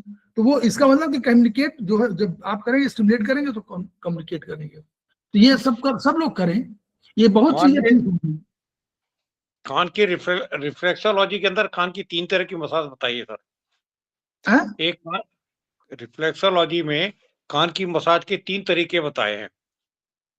एक तो बताया है कि कान को नीचे से ऊपर, पिन्ना को कान के लोल से ऊपर की तरफ मसाज करना है, बाहर की तरफ से, ये यूं, हाँ, यहाँ से नीचे से ऊपर की तरफ। ठीक। दूसरा ये बताया कि कान के पीछे जो बोन है, उस बोन को भी नीचे से ऊपर मसाज करना है। अच्छा, ठीक। तीसरा ये बताया कि कान को पीछे की तरफ से आगे, नीचे से ऊपर मसाज करते हुए आगे की तरफ पुश करना है। अच्छा, हाँ, ये 3 तरह के बताने से फेस के लिए बहुत इम्पोर्टेंट बताया इसको। फेस में स्किन नहीं, झुर्रियां नहीं आएंगी, फेस में appearance, they claim even 10 years of age कम आपकी दिखाई देगी। उस पर भी हम लोग उस पर आप जो उपचार वाला है वो है रिफ्लेक्सोलॉजी वाला। मैं देखता हूँ, मैंने अभी 3-4 दिन पहले पढ़ा था। मैं आरोग्य आपका आरोग्य आपके हाथों में अगर ये मिल जाए उनकी, तो उसके बेसिस पे हम लोग पढ़ना चाहेंगे, मतलब पढ़ाना चाहेंगे, पढ़ना चाहेंगे, हम करेंगे। हमारे पास किताब आ गई है, लेकिन हमारी किताब एक चली गई थी, एक आ गई है, तो हम कोशिश करेंगे, लेकिन फिर भी पढ़ने का कौन सी किताब पढ़े कौन ना पढ़ेंगे, ये बहुत मुश्किल है। उसको पढ़िए, उसको खरीदना बहुत आसान है। ठीक करिए, ठीक है, आगे चलते हैं। नेक्स्ट 62 पॉइंट है हमारा, contact allergic reaction of the skin. बाहरी संपर्क में अगर स्किन आती है तो उससे किस तरह से एलर्जी होती है। जैसे हम कई चीजें यूज करते हैं, साबुन, जेवर, तेल, मेहंदी, कॉस्मेटिक, ये बहुत सारे कॉस्मेटिक्स यूज करते हैं, लिपस्टिक करते हैं, नेल पेंट करते हैं, तो ये धब्बे हो जाते हैं, स्किन के ऊपर दाग पड़ जाते हैं, अंदोरी, फुंसी। तो ये हम स्किन के 1-2 पॉइंट को सेडेट करके ट्रीट कर सकते हैं। ये कितने लोग करते हैं, ये लोग, ये वाला तो अधिकांशतः लोगों को 20 पॉइंट कैसे हैं जो आप नोट कर लीजिए, और उसको कभी ना कभी जरूर करिए। ये सब पॉइंट, साबुन, जेवर, तेल, मेहंदी, कॉस्मेटिक सब लोग यूज करते हैं, अधिकांशतः, मतलब 90%, मतलब जो यहाँ पढ़ रहे हैं उनमें 90% लोग यूज करते हैं। एलर्जी समझ में नहीं आती, वो कहीं छोटी सी एक फुंसी के रूप में हो सकती है, हम लोग समझ रहे हैं फुंसी है, इग्नोर करते हैं, वो एलर्जी हो सकती है। तो आप इसके 1-2 सिडेशन है, 2 पॉइंट नहीं, बीच में लगा दिए, कोई आवश्यक नहीं। उसी तरह K1 पॉइंट है, वो भी ये सब के इसी के एलर्जी की वजह से है, वो उसको लगा लीजिए। लीवर 3 एसिड सिलेक्ट कर लीजिए कभी, क्योंकि आप बहुत सी चीजें यूज करते हैं इस तरह। तो ये 2-4 पॉइंट ऐसे हैं जो हमेशा थेरेपी को जानने की वजह से अपने पर ट्रीटमेंट करिए, दूसरे पर नहीं, अपने पर ट्रीटमेंट करिए, क्योंकि आप भी तो वही कर रहे हैं जो दूसरा कर रहा है। एलर्जी सबको हो सकती है। एलर्जी इस समय जो है जाड़े में ठंडक से एलर्जी हो सकती है, कोई क्या कहते हैं जो छोटे छोटे कण निकलते हैं उनसे हो सकती है। तो एलर्जी तो कहीं हो सकती है। तो आप एलर्जी वाले पॉइंट AD एडी मेरिडियन को AD1B और ये SK1-2, ये कहाँ कह रहे हैं कि उसकी है, और SK1-2 है, ये 1-3 है कि 1-2 है मैडम? 2 है सर, 1-2। आप किताब में देखो 1-3 इसका CMP पॉइंट तो 1-3 है। जी सर, देख सकते हैं। अगर SK1-3 होना चाहिए एलर्जी पॉइंट है, क्योंकि जो किडनी का है वही इसका है CMP point. Sir whole body का, होल ऑफ द स्किन का 1-3 है। हाँ 1-3 होगा, तो कह रहा है 1-3 है होल बॉडी का CMP of the whole of skin. नहीं, ये एलर्जी नहीं, SK1-2 लिखा हुआ allergic reaction of the skin. हाँ सर, ये तो एलर्जिक रिएक्शन तो SK1-2 में है। हाँ ठीक है, तो वो ठीक है। तो 1-3 भी आप कर सकते हैं, वो भी आपका CMP for the whole of the skin है, वो भी आप कर सकते हैं SK1-3। ये SK से जोड़िए किडनी को, किडनी का भी 1-3 है CMP पॉइंट। तो ऐसे याद कर लीजिए कि SK आता है इसमें, और उसमें किडनी आती है, केवल K आता है, K का भी 1-3 है, इसका भी SK1-3 है, दोनों CMP पॉइंट एक है। अधिकांशता के 1B है, अधिकांशता के 1B है, 1A बहुत कम का है, 1A उसका है पैंक्रियाज का है, और इसका है क्या कहते हैं SP का, SP पैंक्रियाज का 2 का 1A है, और एक आध के जो है 10 किसी का 10C है, लंग्स का शायद 10C होगा। तो इस तरह याद करने का, क्योंकि पैमाना बढ़ाइए ना, अब आपको बहुत चीजें तुरंत याद होनी चाहिए, तो धीरे धीरे जब यूज करेंगे तो याद हो जाएगा। ठीक है। नेक्स्ट है हमारा सिस्ट ऑफ लिवर। लिवर में अगर सिस्ट हो जाता है, इन्फेक्शन हो जाता है, तो हम इसमें इसकी फंक्शनल जो कैपेसिटी वो कम हो जाएगी, तो फाइब्रोइड D1 को हम यहाँ पर सेडेट करेंगे। नेक्स्ट है हमारा थायराइड ग्लैंड का सिस्ट। अगर थायराइड ग्लैंड में हो जाता है तो ये डिजेनरेशन का रीजन होता है, तो फाइब्रोइड का D2 पॉइंट हम सेडेट करेंगे यहाँ पर। नेक्स्ट है कॉन्स्टिपेशन। कॉन्स्टिपेशन में बहुत अच्छा पॉइंट है ये, पुरानी क्रॉनिक कॉन्स्टिपेशन अगर हो जाता है तो हम बहुत सारे पॉइंट्स यूज करते हैं, लेकिन बहुत इसमें हमारी डॉक्टर वॉल ने बताया OR1 को तो हम यूज करते हैं सेडेशन करके, और OR1B जो हमारा CMP पॉइंट है उसे हम यूज करके 2 पॉइंट से हम कब्ज को ठीक कर सकते हैं। नेक्स्ट है हमारा cranial nerves degeneration. Cranial nerves का सारी क्रेनियल नर्व जो हमारी 12 होती हैं, सबका एक सिंगल पॉइंट ND4 टोन करके हम सारी हमारी क्रेनियल नर्व्स को स्ट्रॉन्ग कर सकते हैं। नेक्स्ट है हमारा सर्वाइकल स्पॉन्डिलाइटिस, ये हमने देखा था अभी, तो ND2 था हमारा। क्रेनियल नर्व में ND4 का टोनिफिकेशन है, ये तो सिंगल पॉइंट है। अब आपको मालूम हो जाए किस क्रेनियल नर्व में डिजनरेशन हो रहा है, तो उसका अलग पॉइंट उसी में दिया हुआ है, वो अलग पॉइंट है उसी के साथ ही। ND4 का तो कॉमन है, ND4 तो करेंगे, लेकिन मान लीजिए आपको और मालूम है, आपको किताब आपके पास है, तो आपको ये मालूम हो गया कि नहीं ऑक्लोमोटर में है, तो ऑक्लोमोटर का अलग पॉइंट है, तो ND4 को भी करिए, ऑक्लोमोटर को भी कर लीजिए। सर्वाइकल स्पॉन्डिलाइटिस जैसे कि हमने पीछे देखा था, JD मेरिडियन से हमने सर्वाइकल जॉइंट्स को JD2 से ट्रीट किया था, यहाँ पर ND2 भी हम ले सकते हैं, ND2 को सेडेट करके भी हम ट्रीट कर सकते हैं। क्योंकि ये कंसेप्ट कहाँ से आया है? ब्रेन से। ब्रेन और हमारा स्पाइनल कॉर्ड दोनों एक ही है, और ये एंडी मेरिडियन क्या है? ब्रेन की मेरिडियन है, नर्व डिजेनरेशन मेरिडियन, तो वो भी तो नर्व है, वही ब्रेन और सेंट्रल नर्वस सिस्टम के 2 पार्ट है, तो उसमें आपका ब्रेन है और दूसरा स्पाइनल कॉर्ड है, और पेरिफेरल में 2 PNS के 2 पार्ट हैं, सिंपैथिक और पैरासिम्पैथिक।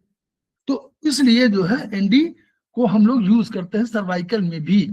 वो देखिए सर्वाइकल स्पॉन्डिलाइटिस यानी कंसेप्ट हुआ बोन भी प्रॉब्लम है और नर्व भी प्रॉब्लम है, बोन की भी प्रॉब्लम है। सर्वाइकल माने हड्डी अगर है, जो स्पाइनल कॉर्ड है वो तो नर्व सिस्टम की है, और जो स्पाइन है वो बोनी सिस्टम है, तो बोन और नर्व दोनों इन्वॉल्व है, इसलिए हम लोग दोनों का ट्रीटमेंट अगर करते हैं तो वो बेटर रिजल्ट देता है। ठीक, नेक्स्ट सेम है ये सर्वाइकल डिजेनरेशन, गर्दन में दर्द, हाथ पांव पतले होने बंद, तो ND2 से टोन सेम है। कॉसेक्स कॉसिक्स में लिम्फ की अगर कॉसिक्स में की हड्डी में फोड़ा हो जाए, गांठ बन जाए, तो यहाँ पर एक पॉइंट है UB68। तो UB68 को सेलेक्ट करेंगे और ये 69, 70, 71 तीनों में हम नहीं, तीनों में नहीं है। लिम्फ की ये तीनों लिम्फ के पॉइंट हैं। तो ये कॉसिक्स के लिए हम UB68 पॉइंट सेटेड करेंगे। नेक्स्ट है कॉलर बोन लिम्फ नोड, इसके लिए हम LY10A सेटेड करेंगे। और सर्वाइकल लिम्फ नोड अगर होते हैं तो उसके लिए भी हम LY10B, इसमें LY10A और LY10B ये सेटेड करेंगे। ये तीनों लिम्फ के पॉइंट हैं। तो UB68 कॉसिक्स का है, कॉलर बोन लिम्फ नोड है LY10A है, और सर्वाइकल लिम्फ नोड है LY10B। तो ये हमारा इनको तीनों को हम सेलेक्ट करेंगे। नेक्स्ट है हमारे कैंसर चाइनीज में करना होता, चाइनीज में केवल करना होता, तो आप बताइए। एक सिद्धांत है हमारे पास टिटाइज 1 में, टिटाइज 1 में एक सिद्धांत है sir, first and last point. First and last. तो ये फर्स्ट पॉइंट हुआ ना, गवर्निंग सर। वेसल का फर्स्ट पॉइंट हुआ, याद जी करिए। सर, GV1 तो फर्स्ट पॉइंट है, गवर्निंग वेसल का लास्ट पॉइंट 28 जो यहाँ पर आया 26 में, ठीक है। जी सर। 28 तो नहीं मालूम पड़ेगा, 26 तो दिखाई पड़ेगा। गवर्निंग जी सर। वेसल 26, 28 तो अंदर चला गया मुंह के अंदर, ठीक है। चलिए, तो वो वही पॉइंट हम लोग यूज कर सकते हैं, फर्स्ट एंड लास्ट पॉइंट। सारे सिद्धांतों को अब जो पुराने सिद्धांतों को भूलिए नहीं, छोटे छोटे सिद्धांत हैं लेकिन वो बढ़िया जी। सर अब हम 72 पर आते हैं, कैंसर ऑफ इसोफेगस। अगर इसोफेगस में कैंसर, अगर क्या होता है, दांतों में अगर फिलिंग करवाते हैं तो कैंसर अन्न नली के निचले भाग में हो सकता है। तो उसको या तो हम दांत की फिलिंग को तो हमें निकलवाना चाहिए, लेकिन उसके अगर भरवा दी है और कोई ऑप्शन नहीं है तो हम ST42A को टोन करके हम उसको ठीक कर सकते हैं। क्रॉनिक कोलेंजाइटिस, अगर इन्फ्लामेशन हमारा पित्त नली में हो जाती है, क्रॉनिक हो जाती है, तो इसका मतलब है पित्त नली की डेफिशिएंसी हो जाती है। तो गॉल ब्लैडर 42 को हम यहाँ पर टोन करेंगे। नेक्स्ट है हमारा डेफिशिएंसी ऑफ प्रोटीन। तो प्रोटीन की डेफिशिएंसी के लिए हमारा पेनक्रियाज रिस्पॉन्सिबल है। तो राइट साइड हमारी पेनक्रिया क्या आती है, लेफ्ट साइड हमारी स्प्लीन क्या आती है, डॉक्टर वॉल के कॉन्सेप्ट से। तो प्रोटीन की अगर कमी होती है तो बॉडी सेल्स कमजोर हो जाते हैं, growth, enzymes, hormones, globulin, clotting factor, ये सब कमजोर हो जाते हैं। तो उसके लिए हम PN1 को टोन करेंगे यहाँ पर। अब फैट के लिए हमने डॉक्टर वॉल्ट में देखा था, फैट के लिए हम स्प्लीन जिम्मेदार है। तो फैट अगर एकत्र हो जाता है तो मोटापा बढ़ता है, आर्य सिस्टम कमजोर हो जाता है, तो इसके लिए हम SP4 को सेडेट करेंगे। डायबिटीज मेटाबॉलिज्म के लिए भी पैनक्रियास मेरिडियन जिम्मेदार होती है। तो इसके लिए एमाइलेज, माल्टेज, एंजाइम्स, इन सबके जो सिक्रेशन है वो कम हो जाते हैं, तो इससे डायबिटीज हो जाती है। तो हम यहाँ पर PN3 को सेडेट करेंगे। देखिए वो मैडम बोल रही थी उस दिन कि डायबिटीज में ये टिटाइज 5 में भी लिखा हुआ है यही, PN3 वहाँ सिडेशन है। अगर by the way PN3 normal, अगर डायबिटीज नहीं है तो अब जब पैंक्रियास का करना होगा तो आपको हो सकता है PN3 को आप टोन करें, लेकिन अगर आपको डायबिटीज अगर हो गया हो तो PN3 को सिडेट किया गया है। वो फंक्शनल इसके आधार पर किया गया है, तमाम ये जो फैक्टर है ये क्योंकि अलग से हम कहीं डॉक्टर वॉल ने लिखा होगा अमाइलेज, माल्टेज, एंजाइम्स के स्राव घट जाते हैं, डायबिटीज इनकी वजह से हो रही है। तो वो पैंक्रियास को फंक्शनल, मतलब इसको क्या कहना चाहिए कि पैंक्रियास की फंक्शनिंग को नहीं प्रभावित कर रहे हैं, बल्कि पैंक्रियास के कंट्रोलिंग पावर को करने के लिए शायद कर रहे हैं। और एक इसका हमारे पास, अगर हम इसका हमारे पास CMP पॉइंट भी होगा पैंक्रियास का, PN PN1A है, PN1A हम लोगों को मेरे हिसाब से PN3 को तो आप सुडेट करना चाहिए, लेकिन PN1 को टोन कर, PN1A को टोन करना चाहिए। सर PN1A है CMP। हाँ 1A होगा, स्पिन का दोनों का एक ही, तो PN1A होगा। इस पर हम आपको धीरे इस 3-4 महीने में बताएंगे कंसेप्ट, क्योंकि डॉक्टर वॉल का कंसेप्ट जो है, जो उनकी किताबें हैं ओरिजिनल, वो बड़ी दुर्लभ है इस समय। 2-3-4 किताबें, अच्छी किताबें हैं। उनको मैं कोशिश कर रहा हूँ कि दो किताबें तो मेरे पास आ गई है, एक किताब नहीं आई है, जो बेसिक जो उन्होंने डॉक्टर वाल ने खुद लिखी है, डॉक्टर वाल उनके फ्रेंड ने जो लिखी है ओरिजिनल किताब, प्राइमर उसको बोलते हैं, वो उससे कुछ कंसेप्ट क्लियर आ जाएगा कहाँ से क्या कंसेप्ट है उनका। इसका कंसेप्ट है पूरा, जो मैडम कल उस दिन बोल रही थी, आज मैडम ज्वाइन नहीं कर रही है, वो आज ज्वाइन नहीं किया उन्होंने, तो वो बोल रही थी कि उसमें लिखा हुआ था, एक याद करिएगा, उसमें हम लोगों ने पढ़ा था, उसमें लिखा था PN3 को टोनिफिकेशन था शायद। यस सर, सर मैंने नोट किया है बुक 4 में PN3 राइट साइड में डायबिटीज पर नियंत्रण। हाँ, उसमें डायबिटीज तो PN3 टोन परसों पढ़ाया था जी जी, हाँ, राइट साइड में टोन PN3 टोन था। नियंत्रण। हाँ, और उन्होंने फिर क्वेश्चन डाला था कि वो PN3 जो है वो वर्चुअली PN3 ट्रेटाइज 5 में PN3 सिडेशन है। तो ये इस पॉइंट पर जो है हम वो कर रहे हैं कि PN3 सिडेशन अगर हो रहा है, हो सकता है PN3 सिडेशन हो, तो ये ऑर्गन के बेस पर होगा। डॉक्टर वाल एक अभी हम लोग अभी बहुत क्योंकि प्री मैच्योर है इसलिए नहीं बात कर रहा हूँ। डॉक्टर वाल जो CMP पॉइंट और ऑटोनोमिक इनर्वेशन पॉइंट्स की बात कर रहे हैं, वो हर चीज में AIP को डाल रहे हैं। डॉक्टर वाल कंसेप्ट है जो हम अभी दिखाई पड़ रहा है हमको, अभी बहुत उस पर क्लैरिटी नहीं है विजन की।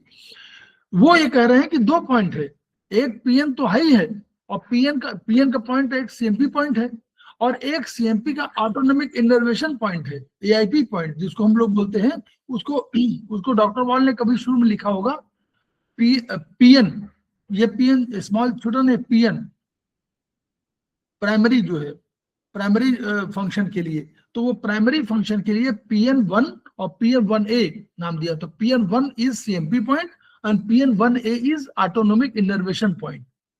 तो PN1A को भी कह रहे हैं कि रोल सब है। इवन उन्होंने पिट्यूटरी और हाइपोथैलेमस के पॉइंट यहां बताए हैं, ये वाले पॉइंट मिडिल फिंगर में, बिल्कुल नेल बेड पर। नेल बेड माने ये हुआ, नेल बेड माने ये हुआ ना, ये पर ये वाला पॉइंट दोनों तरफ होगा, होगा नेल बेड। तो उन्होंने कहा कि जब कभी आपको PN की बात आप करें, या मतलब किसी श्राव की बात करें और हार्मोन की बात करें, तो आप तुरंत पिट्यूटरी और उस पर भी जरूर ट्रीटमेंट करिए।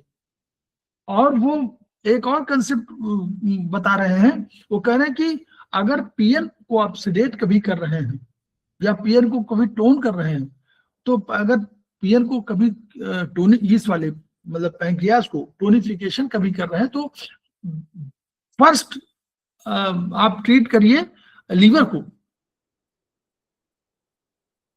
Before sedation of liver you don't approach to pancreas.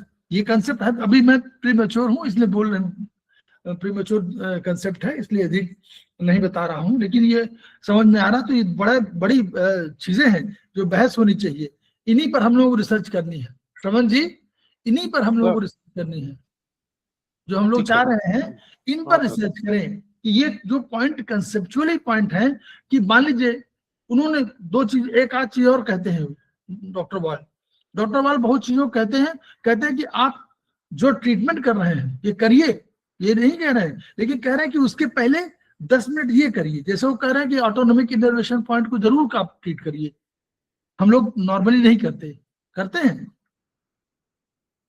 बोलिए। नहीं करते हैं सर, CMP पॉइंट जानते हैं, AIP पॉइंट को हम लोग मतलब पढ़ते हैं लेकिन उसको याद नहीं रखते। दूसरा, हमको तो खुद ही कंसेप्ट वो समझ में आया कि वो कह रहे हैं कि पैंक्रियाज और हाइपोथैलेमस का ये कहिए कि AIP पॉइंट या PN वो CMP पॉइंट है, उसका कोई CMP पॉइंट है हमें इसमें दिखाई नहीं पड़ता। पैंक्रियाज का अलग से, उसका सॉरी हाइपोथैलेमस का, उसका पिट्यूटरी का, वो कह रहे हैं तो कंट्रोलर है, इनको जरूर करिए। वो कह रहे हैं कि यही तो कंट्रोलर हैं, ये ऑर्गन की फंक्शन को कंट्रोल कर रहे हैं, ये ऑर्गन कंट्रोल नहीं कर रहे हैं, ऑर्गन के पूरे सारी चीजें को पहले ये कहीं कंट्रोल कर रहे हैं। तो वो उन्होंने एग्जाम्पल कुछ दिया, किसी को एग्जाम्पल दिए होंगे कहीं कि मोटर मान लीजिए हो रही है और मोटर बहुत गर्म हो गई, तो पहले मोटर को आप थोड़ा सा धीमा करिए, शांत करिए, पहले मोटर को शांत करिए, तब मोटर की फंक्शन सुधारिए। होता है ना, गाड़ी बिगड़ जाती है तो हम लोग क्या करते हैं, पहले वो कहते गर्म हो जाती है तो कहते हैं गाड़ी को पहले ठंडा कर लीजिए, तब वो मैकेनिक हाथ लगाता है, कहता है रुकिए साहब 10 मिनट रुक जाइए, आधा घंटा वो रोकता है गाड़ी को। याद करिए, जो लोग गाड़ी यूज करते हैं जानते होंगे, जब मैकेनिक पास जाएंगे तो कहते हैं साहब रुक जाइए, वो रोक देता है 15 मिनट 20 मिनट 25 मिनट, कहता है रुकिए अभी हाथ नहीं लगाएंगे। फिर वो थोड़ी बाद जब शांत हो जाती है तब वो फंक्शनिंग करता है, तो कहते हैं पहले सीडेट करिए। अब है कंसेप्ट है, तो वो भी समझना है, वो भी समझना है। तो समझने से हमारी दिशा बढ़ेगी ना, हमारा ट्रीटमेंट बढ़िया हो जाएगा। अगर मान लीजिए हम किसी पॉइंट को सीडेट नहीं कर रहे हैं पहले और सीधे पॉइंट लगा रहे हैं, तो वो कह रहे हैं कि रिजल्ट हो सकता है इससे बेटर ना आए। वर्ल्ड इंटरनेशनल में जो वहां की रिपोर्टिंग है, पुरानी उनकी भी रिपोर्टिंग उस समय की, बहुत पहले की बात कर रहा हूँ आपसे, 1970 के आस 1970 के आसपास, 70-80 की बात कर रहे हैं। उन्होंने कहा कि जो पहले ट्रीटमेंट चाइनीज सिस्टम में दे रहे थे, तो उसमें सारे लोगों का जो वो था ट्रीटमेंट का सुधार जो अच्छे होते थे, वो रिजल्ट आता था 90% on the basis of diagnosis only. कोई टेक्निकल वो रिपोर्ट नहीं थी, 90% होता था। उन्होंने कहा कि कालांतर में वही एक्सपर्टाइज होने पर जो एक्सपर्ट डॉक्टर्स हुए या जो एक्सपर्ट थेरेपिस्ट हुए, उनका रिजल्ट मतलब ये वाला आया 60%। तो कहें 90% से 60% जो डाउन हुआ, वो किस कारण से हुआ कि चीजों को सही समझने का हमारा उनका कहना अंदाज। ये 70 की बात, 78 की। अब तो हम लोग तो और आगे हैं, हम लोग और नहीं समझना चाहते, पॉइंट जानते हैं बस केवल। नहीं, हम ये नहीं कह रहे कि हम इसको विधा को और उन्नति करना है, तो उन्नति करने के लिए विधा को पूरा प्रॉपर समझना पड़ेगा, है ना। जैसे हमारा टंग डायग्नोसिस है, जैसे हमारा पल्स डायग्नोसिस है, ये हम लोग उसको छोड़ते जा रहे हैं ना। हम लोग अग्रवाल साहब एक बात कहते हैं कि कोई बीमारी ठीक करने से पहले, समझने से पहले उसको पैदा करना सीखो। तो हम लोग नहीं, जब तक बीमारी नहीं समझ में आएगी तो फिर हम उसको ट्रीटमेंट नहीं कर पाएंगे। सर जी ये सिस्टम हमारे पास कहाँ से डेवलप हो। हम तो, आप भी लेमैन हैं, आपने पहले पढ़ा था कोई चाइनीज वाला थ्योरी? सवाल ये अभी भी नहीं पढ़ पाया ठीक से सर। गर्मी बिस्ट ने पढ़ा था क्या? अभी नहीं। नीतू मैडम ने पढ़ा था क्या? मैंने नहीं पढ़ा था। हम तो पहली बार जब सुनने में आया कि कोई कास्ट एक वो है मेटल, वो मतलब एलिमेंट है, तो मैं खुद ही बड़ा आश्चर्यचकित हुआ। पढ़ते तो लकड़ी है, लेकिन वुड को हमने एज ए एलिमेंट पॉइंट मतलब कंसेप्चुअली नहीं पढ़ा था, तो याद करने में परेशानी हुई। धीरे धीरे याद हुआ कि वुड भी है, फायर है, ये है कंसेप्चुअली। तो मेरा कहना है कि हम लोग पल्स डायग्नोसिस छोड़ दिए हैं। टैग डायग्नोसिस में आपको कोई सेमेस्टर 2 में एक चैप्टर है केवल, पल्स डायग्नोसिस चैप्टर है, वो पढ़ाया नहीं जाता। सेमेस्टर 2 वाले बताएंगे, पढ़ाया नहीं जाता नॉर्मली, या पढ़ाया जाता है 15 मिनट में। सर थोड़ा सा पढ़ाते हैं सर, उसमें थोड़ा सी कुछ बताया बस। हाँ, वही बता रहा हूँ, 15 मिनट। तो अब टैग डायग्नोसिस खत्म हो गई। सर मैं ये पूछ रही थी सर, मेरा एक डाउट है। जैसे पेशेंट आते हैं तो हम उनकी पल्स समझने की कोशिश करते हैं, लेकिन हमें सिर्फ एक ही पल्स समझ में आती है, तीनों पल्स नहीं मिलती हैं, जैसे अलग अलग ऑर्गन्स की देती है। तो वो चीज सर कैसे समझे कि मैं वही कह रहा हूँ कि ये समझने के लिए तो जो इंस्टीट्यूट है वही बताता है ना। और ये सर चीजें तो बताना है। नहीं आता सर, क्लियर वायरी है, थ्रॉम्बिंग है, लेकिन इसका मतलब एग्जैक्टली क्या था वो समझ नहीं। मेरा वही इशारा है कि ये काम तो हमारा इंस्टीट्यूट के रूप में है। अगर हम इंस्टीट्यूट है तो हमारा काम है। अब स्टूडेंट से आप अपेक्षा थोड़ा कर सकते हैं कि वो तुरंत बोल देगा थ्रॉम्बिंग है। तो हम रिसर्च की बात कर रहे हैं। उन्होंने रिसर्च जो किताब लिखी, उन्होंने कहा कि पहले यही चीज दी थी। उन्होंने कहा कि मैं बहुत एक्सपर्ट के एक बड़े एक्सपर्ट के साथ मिला था, तो उन्होंने खुद एक्सेप्ट किया कि जो पहले 90% था, वो अब हमारा 60% रह गया है। ये कैसे खत्म हुआ? और उन्होंने कहा कि इसका मतलब जिनको 90% जिनको मैच्योरिटी थी या जो कर सकते थे, उनको उनकी डेथ के साथ ये विधा खत्म हो गई। ये जो चीज है, ये निगेटिव चीज है, ये हमेशा कह रहे हैं। हम लोग कह रहे हैं, एक आयुर्वेद में एक यहाँ हरिद्वार में वैद्य जी हैं, वो 7 सेकंड में पल्स नापते हैं। डायग्नोसिस बहुत बढ़िया है, इसमें कोई शक नहीं। दवा भी बहुत अच्छी है, मतलब हो सकता है 90% से अधिक सफल हो। लेकिन अब वो उनके साथ उनको शिष्य नहीं, कोई मतलब ट्रांसफर नहीं कर रहे हैं किसी को, या बता नहीं रहे हैं। अगर बताएंगे नहीं तो अल्टीमेटली, और मान लीजिए ईश्वर कृपा से, मान लीजिए ईश्वर ने वो किया, तब क्या होगा? तब तो विधा चली जाएगी अपने आप ही। और ऐसे कितने आयुर्वेद के ज्ञाता होंगे जो पल्स देख करके तुरंत 7 सेकंड में, मैं नहीं कह रहा हूं आप 1 घंटे तो पल्स नाप कर देख सकते हैं हम, आप देखने लगिए तो आपको थोड़ा बहुत समझ में आने लगेगा। तो ये तो 1 घंटे की बात हुई, वो 7 सेकंड में देखते हैं। तो कौन सी चीज देख लेते हैं? वो विधा है। वो विधा अपने आप अगर कहीं बताई नहीं गई तो समाप्त हो जाएगी। ऐसे ही हमारा ज्ञान है, हम रिसर्च भी करें और उसको ट्रांसफर करते रहें। ट्रांसफर नहीं करेंगे तो आप बहुत अच्छे योग्य हो सकते हैं, इसमें कोई शक नहीं, लेकिन उस योग्यता का कोई आधार नहीं है। आगे चल के मानवता तो आपसे क्वेश्चन करेगी। बोलिए, गलत है? नहीं सर, बिल्कुल सही है। इसीलिए मैं बोलता हूँ कि ट्रांसफर जरूर करिए। कोई 100 साल की उम्र है आयुर्वेद के हिसाब से, 99 है इस समय, ठीक। इसका मतलब हम लोग मान के चल रहे हैं कि 99 के बाद नहीं है, तो 99 वर्ष तक जो आपको करना हो कर लीजिए। और स्पेशली 99 का मतलब जीवित हो रहे हैं तो आप 80 तक कर लीजिए, 90 तक कर लीजिए, 90 तक आपको ट्रांसफर कर देना है। अगर नहीं कर पा रहे हैं आप, तो ये आपकी कमजोरी है। जो भी आपको मालूम हो, it should be transfer to everybody. कोई शिष्य बनाइए, 10 बनाइए, 12 बनाइए, 15 बनाइए, 1 बनाइए, बट ट्रांसफर इट। मैं बार बार जो बहुत इशारा करता हूं सबको कि ट्रांसफर करते जाइए, सब एवरीवन शुड। ये ट्रांसफर जैसे जैसे होगा, यही आपको पीढ़ी दर पीढ़ी बढ़ता जाएगा। नहीं तो हमारा वो परसेंटेज जो है, सफलता का परसेंटेज घटता जाएगा। और हम अहमन्य, एक शब्द है अहमन्यता हिंदी में।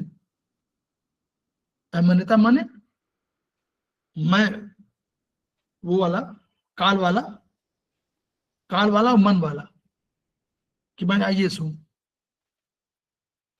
आप मुझे नहीं जानते। वो जो कंसेप्ट है वो धीरे धीरे बढ़ता जाएगा, अहमन्य हो जाएंगे हम लोग, सही नहीं रहेगा। ट्रांसफर करिए प्लीज, मैं सबको कहता हूं, पढ़िए तुरंत ट्रांसफर, पढ़िए तुरंत ट्रांसफर। एक शिष्य को दीजिए, ट्रांसफर तो करिए, तो उसको विधा तो ट्रांसफर करिए। विधा को ट्रांसफर करने से ही आपका कल्याण है। चलिए मैडम, एक दो और करिए, फिर हम लोग खत्म करते हैं। जी सर, 77 पे हम आते हैं, deficiency of growth hormone. Growth hormone हम जानते हैं कि बॉडी को, हमारी जो बच्चे होते हैं उनको ग्रोथ देता है। तो अगर ग्रोथ, एंटीरियर पिट्यूटरी ये काम करती है, अगर ये काम नहीं हो रहा है, ग्रोथ हार्मोन घट जाएगा, तो वृद्धि शरीर की रुक जाएगी। तो हम यहाँ पर TW3 को टोन करेंगे। इसी तरह से अगर सर के बाल भी उड़ने लगेंगे तो सेक्सुअल वीकनेस आ जाएगी, स्तन में दूध कम आ जाएगा, ड्राइनेस हो जाएगी स्किन में, तो वहां पर भी हम TW3 को टोन करेंगे। डायवर्टिकुलाइटिस, ये हमारा बड़ी आंत में दीवार के अंदर एक थैली जैसी होती है, वो बन जाती है और वहां पे इन्फ्लेमेशन होने लगता है। तो हम यहाँ पर LI1C को सिलेक्ट करेंगे तो ये पेन ठीक हो जाता है। इसी तरह से डायस्टोलिक ब्लड प्रेशर हमने कल भी देखा था। तो डायस्टोलिक ब्लड प्रेशर अगर बढ़ने लग जाता है तो विटामिन K कोलोन में बनता है यहाँ पर, तो इसमें हम LI2 लेफ्ट में या फिर LI3 राइट में टोन करने से ये ठीक हो जाएगा। ये विटामिन के लिए देखिए कितना बढ़िया पॉइंट दिया है। बस 80 घंटे में खत्म करें, 80 पर। डिजीज ऑफ ट्रैकिया, ट्रैकिया की अगर डिजीज हो, नाक से सांस गले तक लाती है, ये जो हमारी ट्रैकिया होती है, ये हमारा अगर यहाँ पर इन्फ्लामेशन या कहीं ना कहीं ऑब्स्ट्रक्शन हो जाता है तो ये हम यहाँ पर LU9 को सेडेट करेंगे। LU9 को सेडेट करके हम यहाँ पर ट्रीट कर सकते हैं। तो आगे का हम कल देखेंगे।